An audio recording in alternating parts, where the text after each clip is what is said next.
اسی دوران نزدیک سے کسی قافلے کے اترنے کی آہٹ محسوس ہوئی۔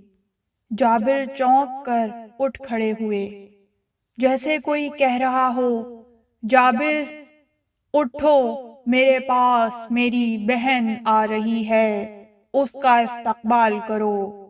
آگے آگے امام زین العابدین علیہ السلام اپنی پھوپھیوں، ماؤں اور بہنوں کے ساتھ تشریف لا رہے تھے۔